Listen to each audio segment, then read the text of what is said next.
I'm Lee. I'm James. And welcome to Pedalboards of Doom Live. Can you hear us? Hello. Is anybody out there? Right. Okay, guys. Today we are going to be demonstrating the AJ Peat Screaming Flamingo. You ever heard of Flamingo Scream? No, the pink ones. Yeah. No, not pink ones. No, No, the orange ones. I've heard of orange ones. So it's fine. Okay. What we're going to do is we're going to show you a quick video we've put together, just demonstrating some of the features of the Screaming Flamingo, and then we're going to have a quick chat about it, and then play the bloody thing. So, here is the video.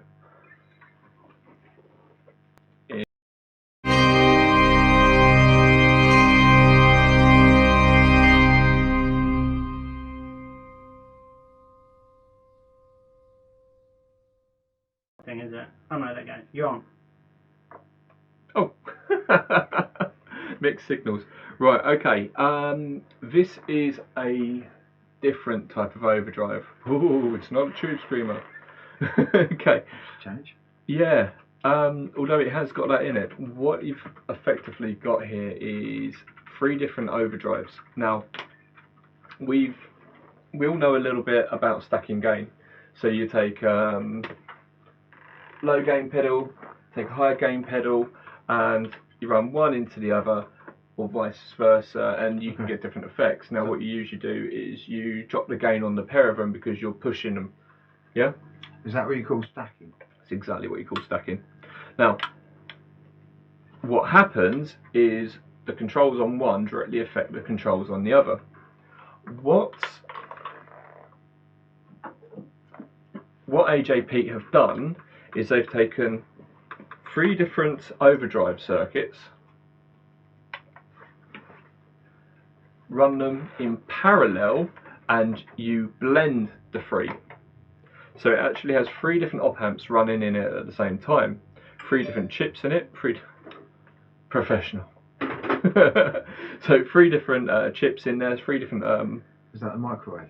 Is that the microwave? Yeah. So that's what it does to varying different effects. Okay.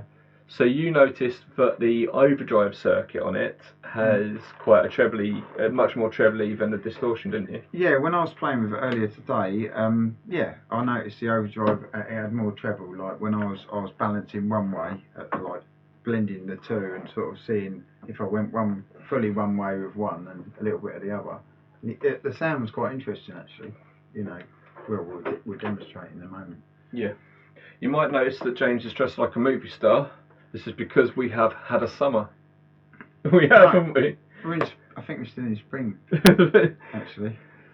For those of you who live in warmer climes, we have been well, you've got much better tan than I have. We've been sunning it up because it's a whole 26 degrees. No, I think it was 18 today, actually. Yeah. 26. We have a drought. I think when it's 26. We had a drought when it was raining. Yeah, last we week, did. yeah. We did. We had a drought when it was raining. Welcome to living on an island. Big island, but still an island. Okay. So what I'll do, I'll pass you the lead over. You have a crack of it. Chuck me through the Marshall, because you like that. Okay. And well, I'll twiddle with the knobs and show the viewers the different bits and pieces. Okay. By the way, couple of things, housekeeping. Please like, share, subscribe, all those sort of things. This pedal will be given away next week. Everyone on Facebook who shares and likes this video will be entered into the competition. Next week we'll pick a random winner, and whoever wins it will send this off to them, courtesy of lovely people at AJ Peat, which is Andrew. Wonderful. So yep. So let's have a bash and see what we can do. So there's your lead, mate. Cool.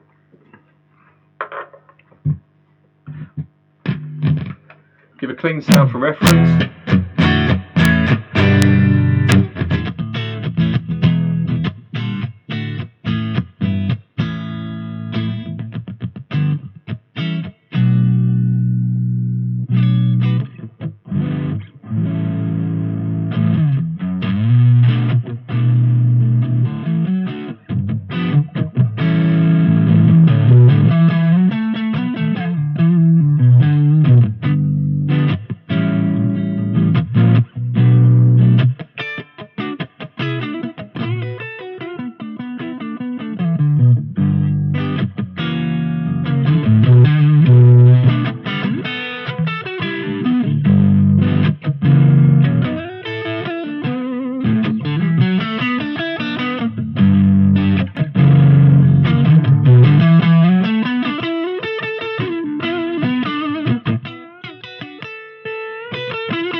And we're back. So, yeah, it's got a lot of tones. I'd agree, totally. I noticed that through the Marshall and the Strat, the distortion didn't, when you really started getting up there with the right amount of overdrive, it didn't sound as dark as it did earlier with the distortion. Yeah, that's right. Yeah, I found myself, like as you said earlier, that the overdrive creates more treble, doesn't it? Or seems to have more treble in the circuit, etc. I spoke to the guys over at Cusack and because Cusack guys make this on behalf of AJ Peaks, he designed it and these sort of things. But I think he makes them as well. I'm not sure. So apparently, he makes really nice guitars. Okay. Yeah, only sells a few of them a year, but electric or acoustic? I don't know. But I was talking to Eric earlier, and he was saying Eric Peterson, and he was saying that Andrew Peat, he is a teacher. Okay. He is in the Orange County in America, which I think is Florida, sort of. Well, no, it's not, is it? It's where they make all the orange juice. Anyway, they've cut the amount of teachers over there in terms of things like woodwork, metalwork, electronics, and these sort of things, and he's the only one left. So he's managed to keep his job. You know, that sings volumes, doesn't it?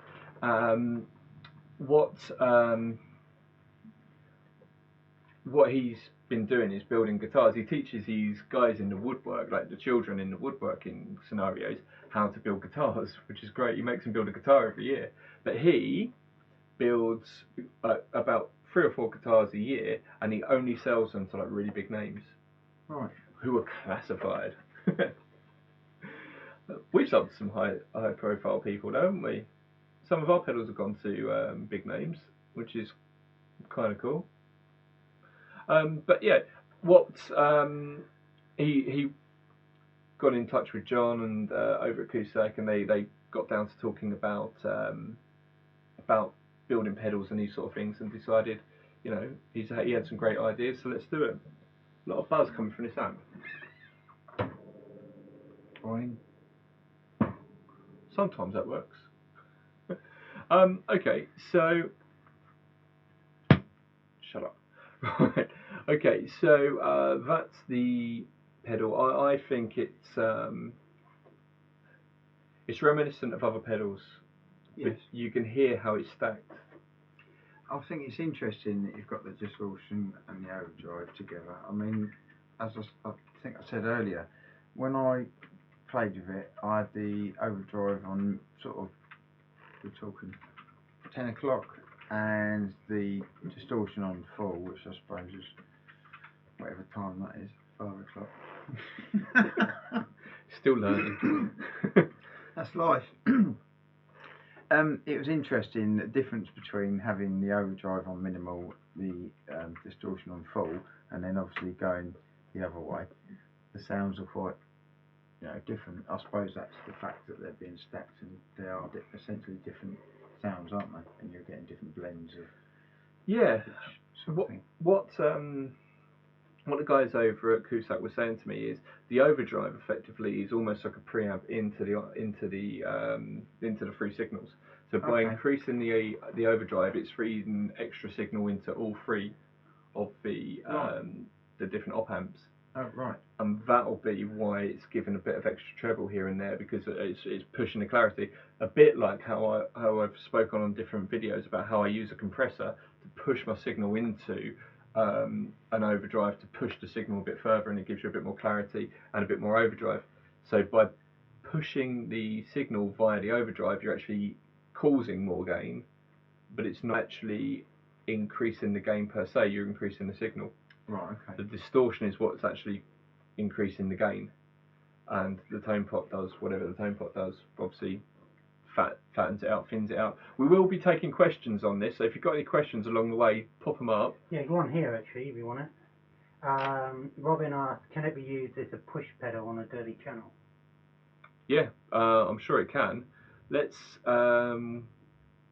What I'll do is I'll set up the Marshall through the crunch channel, and we'll set it up on a low, a low nice crunch, and then we'll see how it sounds. Let's do that. Yeah, go for it. Okay.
Are you guys using right now?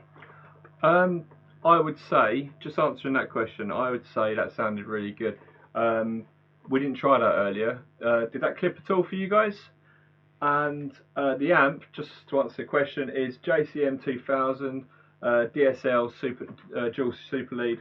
It's my baby. I've had this for years and years. James uses a TSL. I use a DSL. Brilliant amps, aren't they? Definitely. What are the other amps that you're going to use throughout the show? Okay, we have over here. You can't see it, unfortunately. We've got an Ibanez TS, which stands for Tube Screamer 15H. That's a TSA 15H, and that is it's basically a clean 15-watt amp with a Tube Screamer built into it, which is switchable to give it a drive channel. We've got a Behringer, which is a transistor amp, which is just set up, as a transistor amp to sound pretty standard. And we've got a PV bass amp behind us as well, which we can try to pedal out through as well. Okay, any other questions still? That's it in a minute. Okay. Right. It clipped a little bit, did it? Okay, right, so we'll watch that and we'll try not to. It's just the treble notes, isn't it? Okay, right. What we'll do is we'll I'm going to have a bash. I'll try it through the little openers amp. Can I ask you to whack that one on for me? It's on already. Oh, is it? Left side? Lovely. Aye. Yes, it is. So go through the Ibanez, James.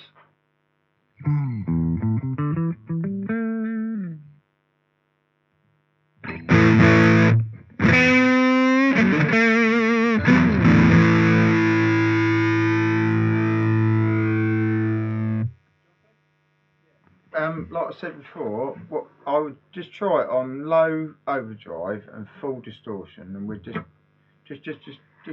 Dial in the rest. In That's fact, do it on treble for me, and then, yeah, go on, have a go at that.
Just a quick one. Anton says, can you, when you're changing it, so change it from the side because they can't see what pedals what knobs you're changing. Yeah, sure thing. Okie dokie. So, while we have a play with it, and what I'm going to do is chuck some different effects like choruses, phasers, delays, and these sort of things through it. Let us know what you think of it, and give us some input, and let us know if there's any settings you want to see on it, and we Some can of change them it. think it sounds awesome, so that's good so far. Yeah, Oh, cool. I think it sounds really, really good. It sounds different. Most definitely. We've tested, I think, on the shows we've done. We've done 2 before, haven't we? Distortions. Yeah. We've done the rap. We've done the warp drive. We've Yeah. done the. I think that was it. Is it? I think that's what I mean. It comparably, it's definitely a different beast. Most definitely. Yeah. Like I say, even if you try and stack your pedals together, to get the effect of that, having 3 pedals that you're trying to play in parallel, you would need something like a Boss ES8 or an ES5, which we will be demoing very soon. Got it indoors. Oh. So yeah, and you would need 3 different drive pedals. Now, for the sake of spending £1,000 or something like that, you get that in this. There's a really good write-up on it on the website, which is written usually across here somewhere. How much is it? You mentioned the cost of the other one. How much is that one? It's a good question, actually. I don't know. Free if you win it. Yeah, so the pedal's free. if you win it. What do I have to do to win it? What do you have to do to win it? Share and like, James. Share and like. Where do I have to share and like it? Share and like it on Facebook. We will see. We will see. Right, I'll do that. I'm like Saruman. On YouTube, not Facebook. No, on Facebook. Okay. Share and like it on Facebook. We can't see it on YouTube, can we? So yeah, share and like it on Facebook, but the YouTube video on Facebook. Okay. Right. Okie dokie. I'm gonna play through the Marshall. I was gagging to play through the Marshall. Actually, let's chuck it through the Behringer and show people what it sounds like through there, so you can see what it sounds like through a transistor amp. Not the greatest transistor amp, to be honest. That's the Behringer, please, James.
Marshall. Go on.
Any more interaction?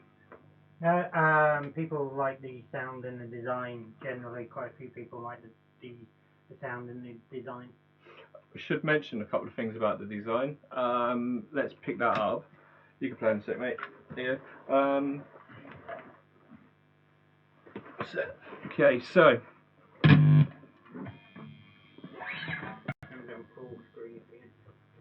we've got top-mounted jacks, a chassis connected power. Slightly different power input to normal things. I thought It is quite robust. Yeah. Knobs are, you can see, chicken head knobs. It's a bit blurry. Must be these glasses. Interestingly, the shape of it is a little bit different to how it looks, because what you have is, let's get the Logitech advertising out of the way. Have they paid us yet? No. Right. Let me explain what I mean by that. Here we have a standard Boss pedal, standard MXR pedal shape, right? The shape of it, if I put it in context next to it here, bring that up again please, James. So if I bring this up here, you can see it's slightly bigger and slightly wider than an MXR. It's subtly bigger though, isn't it? Yeah. It's not... But because you've got top mounted jacks, it's better. What it's much closer to is the actual size of a Boss pedal, but without. James, can you sit back slightly so I can see the? Can you sit back slightly so I can see what I'm doing there? Cheers, mate. But you can see that it's much lower. So we've got, yeah, it's about the same size as the Boss pedal, but with top mounted jacks it means you've got loads of room because you can stick a load next to each other like thus. The button is different size to the MXR as well. That's a good point actually. Right, It's okay. like a mini one, isn't it? It's almost like a momentary switch. In fact, I think that's exactly what it is. That's a normal MXR. This is a normal Boss, which is you press it, it turns on, you press it, it turns off. There's no real one off. This is like a hybrid of the two. Right, So you press it, and all you're doing is pressing it. So it's like a momentary switch. Click, does it? Doesn't click. No. Nice. Very high quality. Lovely. Very high quality. Let's get rid of that Logitech advertising again. Do you say they haven't paid us?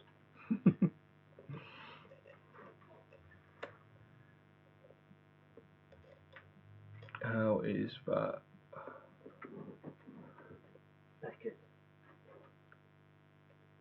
That'll have to do. Right. Okay, so I say any more comments, you will find out next week's show. Can't wait to see who wins. Yeah. Everyone wants to win it. Yeah, I wouldn't mind keeping hold of it, but I've got so many drive pedals. What have they got to do to win this pedal? Oh, sorry, I meant, what have I got to do to win this pedal, Lee? You, mate. What have I got to do? Tell me what I've got to do. Unfortunately, you couldn't win it. But, what have they got to do then? Share, like, share. Like, share.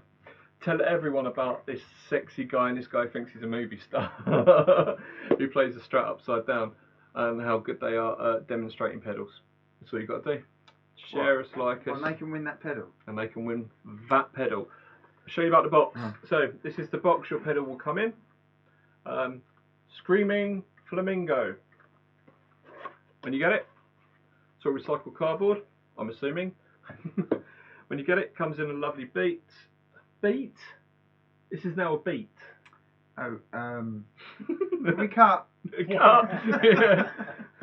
Okay, so, I don't know if you can see this clearly, it says AJP, and on the other side it says Cusack Music, because the guys over Cusack built these. Yeah, nice, really, really nice. What's it like? I have a question. Obviously, when I film them, I like my favourite, the Italian one, because I think they were the best made. What does it feel like quality-wise compared to the others? So you're talking about the AC Noises pedals. Yeah, that's right. Yeah. God, I loved them. Oh, they were so nice. Yeah, very, very similar build quality. When you turn the knobs on it, there's a bit of friction there, isn't there? You know, play with the knobs, James. There's a bit of That's what she said. there is on that one, not so much on that. Yeah, look, feel the knobs on this if it's the same as that.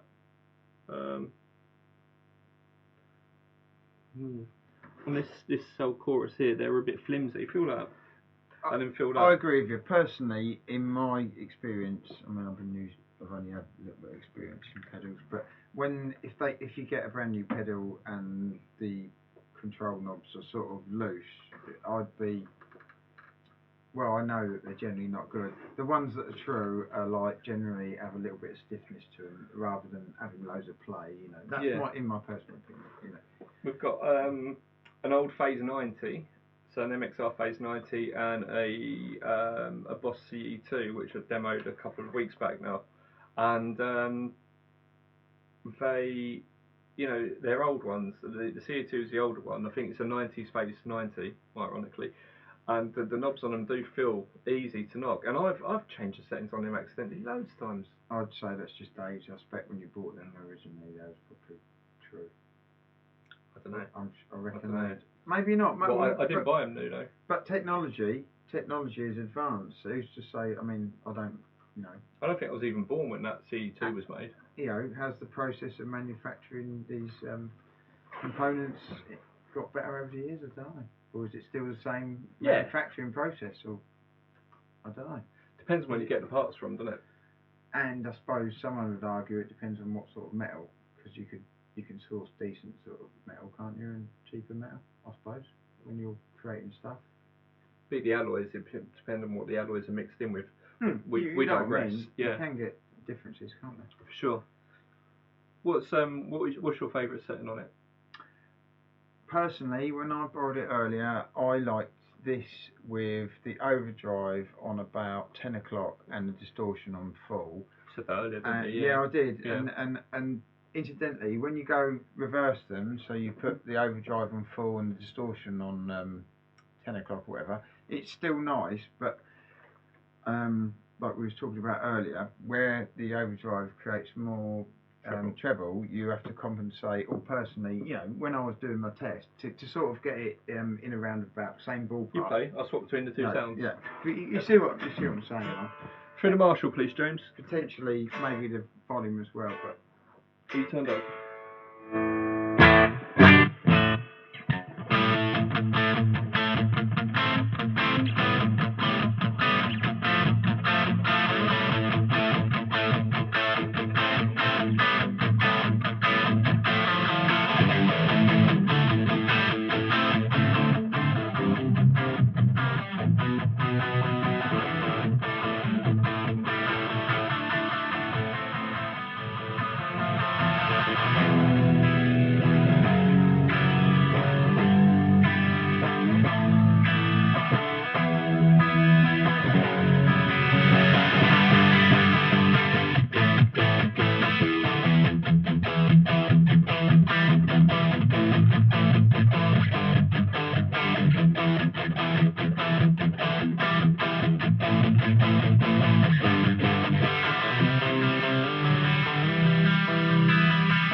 Back on the mic, please, James. Tell you what I noticed there.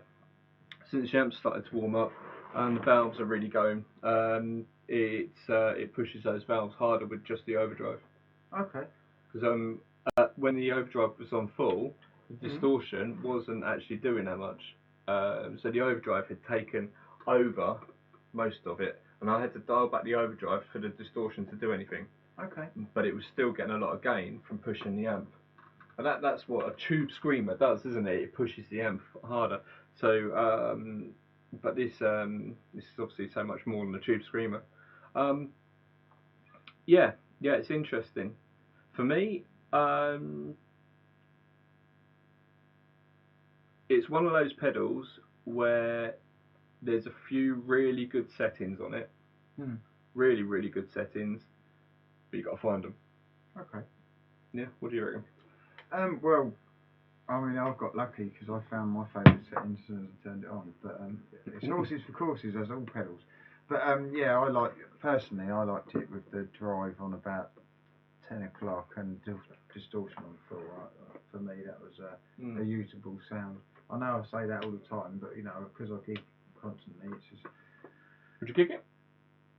Yeah, definitely. For the people who don't understand when I talk really fast, I said, would you gig it? I said it really. Would you gig it? Would you gig it? Catchphrase. Would you gig it? Yeah. Yes, I would. I'd gig it, definitely. Yeah. I thought it sounded really nice with a bit of delay on it. Sounded nicer through the Marshall. Probably there was a bit of reverb on there as well. I didn't think it worked so well with the transistor amp, but that could just be that particular transistor amp. I think it's a transistor amp, to be honest. Yeah, it could be. That Behringer isn't the best. Alright guys, thank you for joining us, guys and girls. I'm Lee. I'm James. And we are Pedalboards of Doom. Please, like we say, like, subscribe, share, all that sort of thing, and you can win the pedal. Join the Facebook group if you're not on there. That's Pedalboards of Doom on Facebook. Massive community, about 25,000 people, all who love pedal boards. And if you've got questions, you will get them answered. That's basically it, isn't it? I think that's it. We're on Twitter. We're on Facebook. We've got a Facebook group, Facebook page, and a website. And oh yeah, of course, the website where you can actually go and look at the other AJ Peat pedals and the other Cusack stuff will be going on there soon. What's the web address? It is www.pedalboardsofdoom.com, which is written along the bottom. Probably long. Yeah. Oh, yeah, I see it. You want one and I'll get the other. That'd be so cool if we actually managed to get that. Right, thanks for joining, guys. See you next week.